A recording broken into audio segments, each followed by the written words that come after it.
magandang buhay, lovely people! So for today's video po, samahan niyo ako. Gagawa po tayo ng legua di gato. So ayan po, lovely people, dahil napakarami pong egg white na natira. No, hindi. Kasi nung gumawa po ako ng Bavarian filling para sa aking ensaymada, syempre gumamit ako ng egg yolk. And dami pong egg white dahil 4 po na itlog yung aking ginamit. So hindi ko po alam kung ano ang gagawin ko doon sa egg white kasi sayang naman kung itatapon ko. Pwede ko naman gawin siyang puto or tawag dito, braso de Mercedes. Pero syempre pag braso de Mercedes, kailangan ko rin gumawa ng filling nun.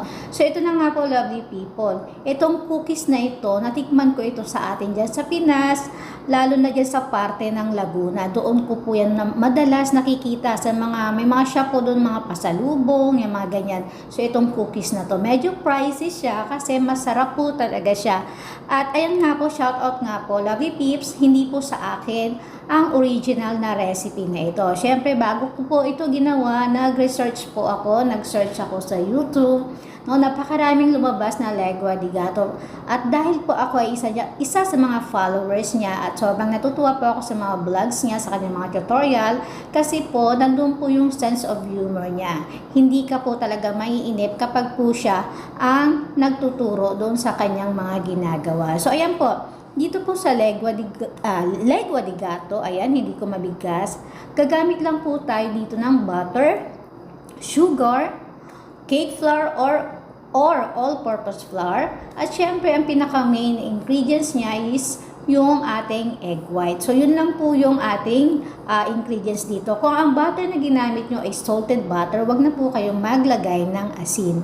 Pero kung unsalted naman, syempre, magdagdag tayo ng konting asin lang. So, dito, lovely people, sa original na recipe na ito, ay nagbawas po ako ng sugar. Kasi po ayoko po talaga ng sobrang matamis. Sobrang health conscious po ako, no? Pagdating po sa mga pagkain matatamis talaga, ayoko po talaga. Kasi ang gusto ko habang ako ay nanonood, halimbawa pagkatapos ko magkusko, syempre chill tayo. Saglit, di ba? Yung nagre-relax.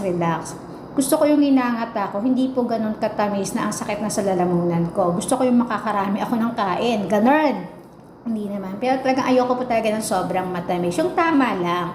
So, ayan nga po. So, ganun lang. Yun lang po yung mga ingredients niya. Sobrang napakadali, di po ba? So, ayan nga po, lovely people.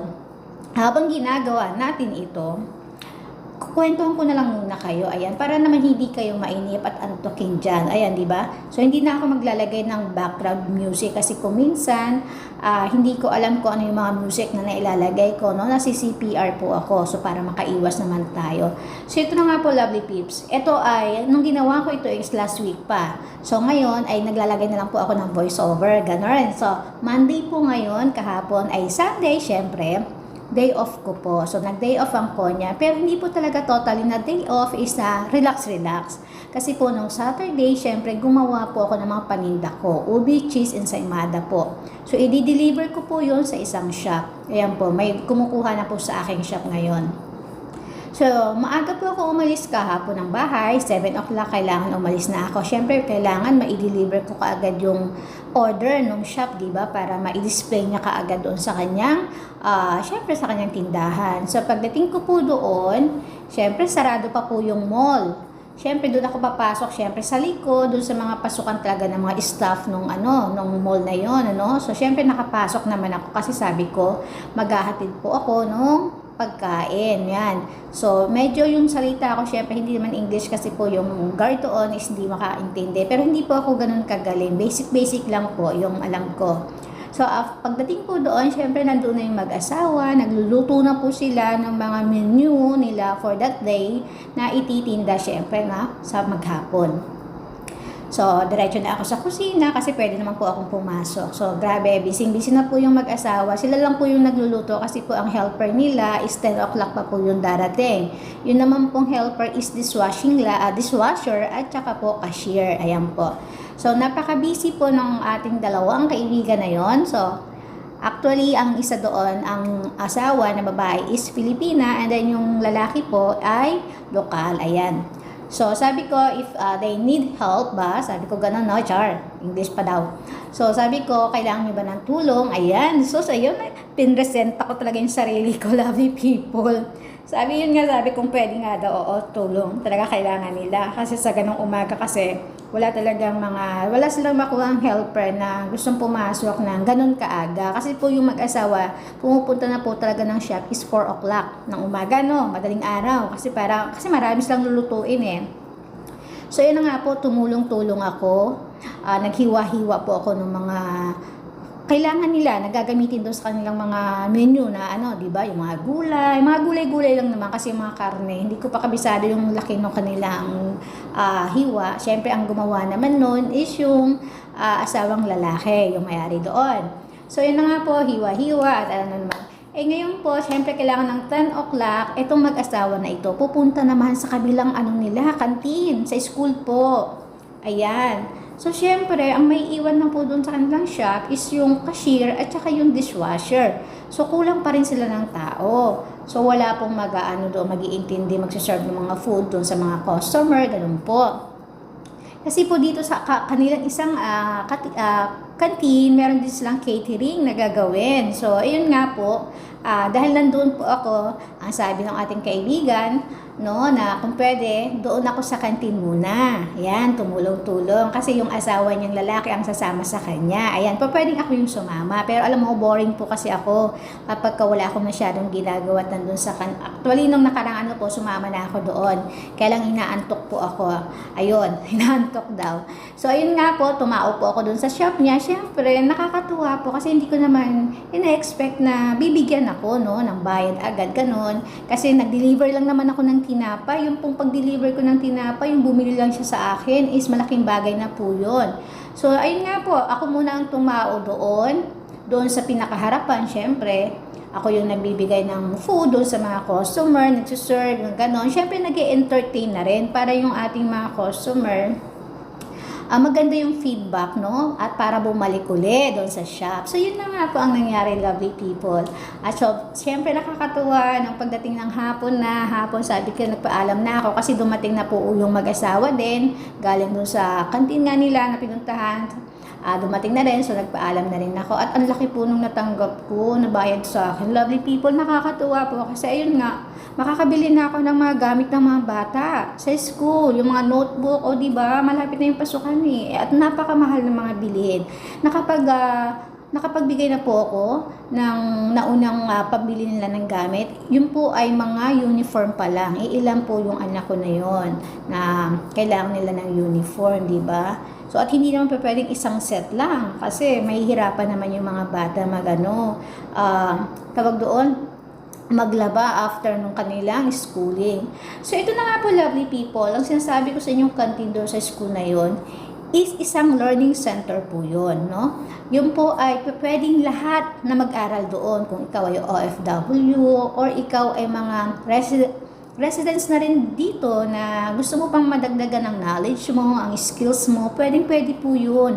Tapos meron din po mga ibang lahi din, Kasi yung iba nag-aaral ng caregiver, nursing, iba, ito lovely people na sinasabi kong learning center, iba pa po ito doon dito sa ngayon na aking pinagtuturuan naman. Ayan, napakarami pong learning center dito.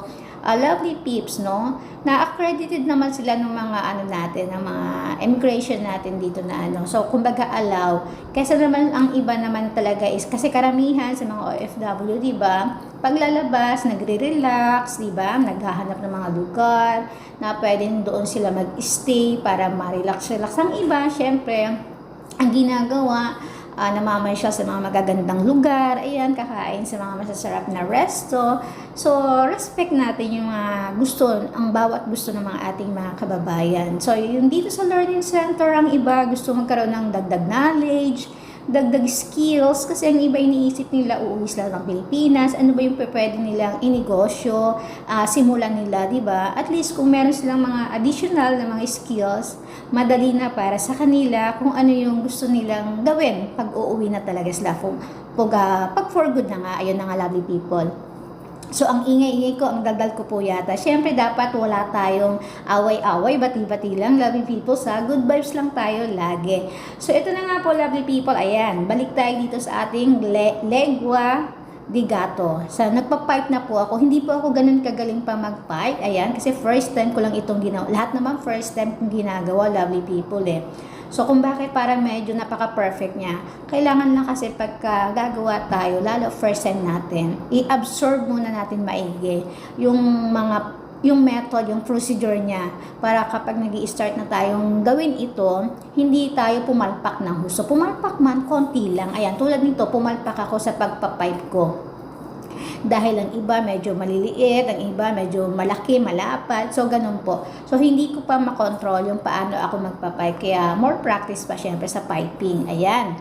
So, sa outcome naman po ng ating cookies, syempre, ang sarap. Sobrang ang sarap po. So, ayan na, habang pinapipe ko ito, lovely peeps, kailangan naka-preheat na rin yung ating oven. Ng 170 po yung sa akin para hindi naman ganun kainit na ano. Tamang init lang po siya. Nag-preheat na po ako ng 10 minutes para pag sinalang ko ito, talagang tuloy-tuloy na yung luto niya. So, 12 to 15 minutes lang po ang pagluto niya, ang pag-bake niya, or hanggang makita niyo pong nag-golden brown na yung gilid niya. So, ayun po. And then, let it cool down first kapag nilabas nyo na sa oven bago nyo naman ilagay sa mga jar. Ayan. Para po malutong siya. Kasi po kapag mainit pa nilagay mo sa jar or sa mga packaging mo, hindi po yan ganun kalutong. Ayan po. Sobrang napakalutong po. At syempre, ang mga tumikim po niya at kumain dito yung aking mga amo. Nung tinikman po ni Madam, sabi niya ang sarap daw po pambenta. And then nung tinikman naman ni Boss, lovely peeps, hindi na po tinigilan. Yung isang jar na yan, punong-puno po yan, naubos po. Habang gumagawa siya ng kanyang paperworks, ayan po, yan po yung kanyang parang ano talaga, kinakain-kain na lang habang gumagawa siya ng kanyang mga paperworks. Kasi po, mga work at home na sila, yung aking mga boss. Mga ano na po sila, mga retired na po sila sa kanilang mga company na pinagtatrabuhan noon. So, yan na po. Sila na po yung mga boss sa sarili nilang mga negosyo. Ayan. Lovely people, kung ikaw ay bago pa lang sa aking YouTube channel, please like, subscribe po, at pakishare na rin po para naman lahat tayo ay happy. Ayan. So, napakadali lang po ng recipe na ito na kung susundan mo lang at i-absorb nyo lang talaga, ayan, tulad ko nga po. So, ayan nga po, i-shoutout po natin. Thank you po sa recipe ni Chef RB. Sa kanya po ito, nagbawas lang po talaga ako ng konting sugar para hindi ako masyadong matamisan. Kasi ayoko po talaga at the same time, yung aking mga amo, ayaw din nila ng sobrang matamis. Ayan, syempre gumamit ako ng napakamahal na butter dito, ang Tatura. No? At syempre napakasarap din po ng butter na yon. Kahit sa cake po na gagawin nyo kapag masarap yung butter at mahal, talagang masarap din po yung lasa. Ayun, nandun sa lasa talaga, ano. So, ayan, lovely people, good vibes lang lagi. God bless to all. Let be positive all the time, no, sa ating mga iniisip. Huwag po tayong papa-apekto sa mga nangyayaring mga negativities dyan. So, dapat pagkagising natin, smile lang tayo lagi at positive lagi yung mga iniisip natin para po lahat ng blessing talaga dumarating sa akin. Naniniwala po ako dyan, lovely peeps. Kasi hindi ko po inaasahan na maghahatid lang naman ako ng bread doon sa nag-order sa akin. Then magkakaroon pa pala ako ng extra income, no? Nag-serve lang ako ng ano at punas-punas lang konti ng table. O, diba, dagdag ano. So, ayan, hindi ko naman po sa pinag-ano, pero magkano rin yun na kinita ko kahapon na ako ay day off. So, extra income po ni Konyang. So, at least, hindi po nasasayang yung day off ko. So, ayan po, enjoy lang po natin ng bawat sandali. Thank you!